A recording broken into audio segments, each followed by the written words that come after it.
భరద్వాజ గారు ఒకవైపు ఎంతో నిర్లిప్తంగా ఉంటూనే మరొక ప్రక్క ఎంతో ఉత్సాహంతో అన్ని రంగాలలో ఆనందంగా పాల్గొంటూ ఉండేవారు. ఆయన జీవితంలో బోర్ అన్న పదానికి తావే లేదు. ఆయన ఎప్పుడూ పగలు నిద్రించేవారు కాదు. ఆయనలోని విశిష్టంగా కనిపించే మరొక దైవీ గుణం ఏమిటంటే ఆయన ఇతరులకు బోధించే మంచిని ముందుగా తాము ఆచరించి చూపేవారు. కళాశాల సాంస్కృతిక కార్యక్రమాలలో కూడా చురుకుగా పాల్గొనేవారు. ఆయనకు క్రీడలంటే చాలా ఇష్టం. క్రికెట్ అంటే బాగా ఇష్టం ఉండేది. కాలేజీ స్పోర్ట్స్ అన్నింటిలో పాల్గొనేవారు. రన్నింగ్ రేస్లో తప్పక పాల్గొనేవారు. చెస్ ఆట ఎంతో బాగా ఆడేవారు. అయితే ఆయన విద్యార్థులతో క్రీడలలో ఆసక్తి ఉండటం మంచిదే కానీ అది వ్యసనంగా మారకూడదు అని హెచ్చరించేవారు. భరద్వాజ గారు ఈత కొట్టటంలో మంచి నేర్పరి. ఈత నేర్పటం అంటే కూడా ఆయనకు ఎంతో ఇష్టంగా ఉండేది. విద్యానగర్ కాలేజీలో పనిచేసేటప్పుడు ఆయన సమీపంలో ఉన్న నదిలోనూ పెద్ద దిగుడు బావులలోనూ ఈత కొట్టేందుకు విద్యార్థులతో కలిసి వెళ్ళేవారు. ఎంతో ఉత్సాహంతో విద్యార్థులకు ఈత నేర్పేవారు. కరాటీ, కుంఫు, వ్యాయామం నేర్చుకోవలసిందిగా విద్యార్థులను ప్రోత్సహిస్తుండేవారు. భరద్వాజ గారు ధర్మాచరణకు ప్రతిరూపంగా ఉండేవారు. మన కర్తవ్యాన్ని నెరవేరుస్తూ శీల సంపదను పెంపొందించుకోవాలని, ధర్మాచరణ అనేది భగవంతునికి చేరువ చేసే అత్యంత ముఖ్య సాధనమని చెప్పేవారు. ధర్మో రక్షతి రక్షితః. ధర్మాన్ని రక్షించిన వాడిని ధర్మమే కాపాడుతుంది. కనుక అధర్మాన్ని ఎదిరించి ధర్మం నిలబెట్టేందుకు పోరాడాలని చెప్పేవారు. మన కళ్ళ ఎదుట అధర్మం జరుగుతున్నప్పుడు నిర్లిప్తంగా చూస్తూ ఊరుకునేవాడు అధర్మాన్ని ప్రోత్సహిస్తున్నవాడే అవుతాడని, అందువలన ధైర్యంగా అధర్మాన్ని ఖండించాలని చెప్పేవారు. ధర్మాన్ని నిర్దుష్టంగా ఆచరించాలంటే మనలోని అధర్మ ప్రవర్తనను ఆత్మవిమర్శ చేసుకొనటం ద్వారా తొలగించుకోవాలని, మనలో తల ఎత్తే ద్వేషం, అసూయ, స్వార్థం, మమకార వికారాలను జాగ్రత్తగా గుర్తించి వాటిని తొలగించుకోవాలని చెప్పేవారు. ధర్మాచరణ ద్వారా నైతిక విలువలు పెంపొందించుకున్నప్పుడే వ్యక్తి ఉత్తమ పౌరుడుగా తనకు, సమాజానికి ఉపయోగపడగలడని బోధించేవారు. మనిషి సుఖాలకు బానిస కాకూడదని, కష్టాలకు ఓర్వడం అలవర్చుకోవాలని, కష్టపడి పని చేయాలని, శారీరక శ్రమ చేయడం అనేది శారీరకంగా, మానసికంగా కూడా ఆరోగ్యాన్ని చేకూర్చగలదని చెప్పేవారు. భరద్వాజ గారు విశ్రాంతి ఎరుగక ఎప్పుడూ పుస్తకాలు చదువుతూ తమ వద్దకు వచ్చిన వారితో సాయినాథుని గురించి బోధిస్తూనే విద్యార్థులకు పాఠ్యాంశాలు వివరిస్తూనూ ఉండేవారు. సెలవు దినాలలో భుజానికి తగిలించుకునే ఒక చిన్న బ్యాగులో ఒక లుంగి, టవలు, ఒక బెడ్షీట్ మాత్రం వేసుకొని బస్సు ఎక్కేవారు. అంతకు మించి ఆయన ప్రయాణంలో సదుపాయంగా ఉండేందుకు ఎటువంటి వస్తువులు తీసుకొని వెళ్ళేవారు కాదు. రైలు ప్రయాణంలో సుఖవంతమైన ఫస్ట్ క్లాస్ బోగీలలో ప్రయాణం చేయక ఎంత రద్దీగా ఉన్నా సాధారణ బోగీలోనే వెళ్ళేవారు. ఒకసారి ట్రైన్లో జనసమ్మర్దం ఎక్కువగా ఉండి లెట్రిన్ పక్కన నిలబడి షిరిడీ దాకా ప్రయాణం చేశానని చెప్పారు.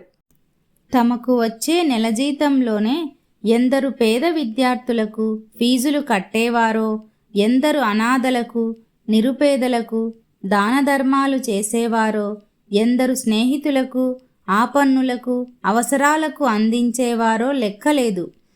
ష్యూరిటీగా వీరి చేత సంతకాలు చేయించుకొని వ్యాపారం నెపంతో ఎందరో బ్యాంకు లోన్లు తీసుకొని ఆ అప్పులను వారు తీర్చకుండా ఎగ్గొట్టిపోతే ఎవరిని ఏమాత్రం నిందించకుండా ఆ డబ్బును బ్యాంకు వారికి తామే చెల్లించేవారు. వారు చేసే దానాలన్నీ గుప్తంగానే చేసేవారు. ఏనాడు తాము ఇతరులకు ఆర్థిక సహాయం చేశాను అన్న మాట పొరపాటున కూడా ఆయన పలుకగా ఎవ్వరూ వినలేదు. అసలు ఆయన ఆ విధంగా అంతమందికి సహాయపడుతుండేవారని కూడా ఎవ్వరికీ తెలియదు. మొట్టమొదటగా ఒంగోలు కాలేజీలో పనిచేసే రోజుల్లో అడిగిన పేదవారికల్లా ధన సహాయం చేస్తూ చివరకు తమకు భోజనానికి కూడా డబ్బులు మిగలకపోతే ఎన్నోసార్లు కేవలం కాఫీ త్రాగి రోజు గడిపేవారు. అలాంటి పరిస్థితులలో ఒక్కొక్కప్పుడు ఆయన వద్ద ప్రయాణం చేసేందుకు టికెట్టుకు కూడా డబ్బులు మిగలకపోతే తమ ఇంట్లోని పాత న్యూస్ పేపర్లన్నీ అమ్మి వచ్చిన డబ్బుతో ప్రయాణం చేసిన సందర్భాలు ఎన్నో.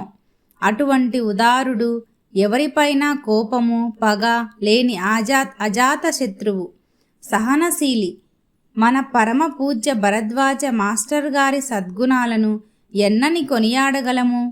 పాపాత్ములు, దుష్టులు, దుర్మార్గుల పట్ల కూడా కోపగించక అటువంటి వారిని మరింత ప్రేమతో జాలితో ఆదరించే ఆ కరుణావతారుడు మన తప్పులన్నీ మన్నించి మనను ఉద్ధరించేందుకై మన మధ్యకు వచ్చారు. కాకుల మధ్య కోకిల వలె ఆయన మనకు బోధించే సద్బోధల సుస్వరాలను విని ఆనందించి ఆచరించగలవారెందుకు? అందుకే అందరిపై ఆయనకు గల అవధులు లేని ఆ ప్రేమకు కొందరు మహనీయులు జాలిపడ్డారు. ఆయన చుట్టూ దొంగలు చేరారని, ఆయన దొంగలను బాగు చేయాలంటారని, దొంగలు ఎక్కడైనా బాగుపడటం అనేది ఉంటుందా అని పలుకుతూ ఆయనకు మనపై గల ఆ అవ్యాజ ప్రేమను ఆయన అమాయకత్వంగా తేల్చి చెప్పారు. ఏమాత్రం ఆయన కరుణకు అర్హులం కాని మనము అటువంటి మహాత్ములు మన గురించి పలికిన ఆ కరకు పలుకులలోని పరమసత్యాన్ని అర్థం చేసుకొని మనలోని దోషాలను తెలుసుకొని పశ్చాత్తాపాన్ని పొందటం వలన మనలో భరద్వాజ గారు కోరిన పరివర్తన మేల్కొంటుందని ఆశించవచ్చు. అంతేకాదు, ఆయన తమ తుదిశ్వాస వరకు అవిశ్రాంతంగా మన కోసం శ్రమించారు. తమ చివరి రక్తపు బొట్టు మనకై వెచ్చించారు. కోరిన వరాలు కురిపించే ఆ వరప్రదాత కష్టాలన్నీ తాము మోస్తూ తమ తపశ్శక్తినంతా మనకు సుఖ సౌఖ్యాలను సమకూర్చేందుకే దారపోశారు. కాకులై కూసే లోకుల నిందలను భరించారు. అసూయతో అలమటించే దుష్టుల అపవాదులన్నీ సహించారు. చిట్ట చివరి క్షణంలో కూడా సాయి లీలామృత గ్రంథపు చివరి పేజీలు రాస్తూ రాస్తూ మన వంటి పాపాత్ముల శ్రేయస్సు కోసం శ్రమిస్తూ ప్రాణాలు అర్పించారు. తుది వరకు ఆయన శ్రమను దోచుకొన్న దోపిడీ దొంగలమైన మనం ఏనాటికైనా ఆయన ఆశించినట్లు సన్మార్గాములుగా మారి ఆయన వెచ్చించిన శ్రమకు అనుమాత్రమైన న్యాయాన్ని చేకూర్చగలమా? అలా చేయగలిగితే మన నుండి ఏమీ ఆశించక మన మేలుకై తపించిన ఆ అవ్యాజ ప్రేమావతారునికి అదే మనం సమర్పించే వెలలేని కానుక. అధ్యాయం 9 సంపూర్ణం. జై సాయి మాస్టర్.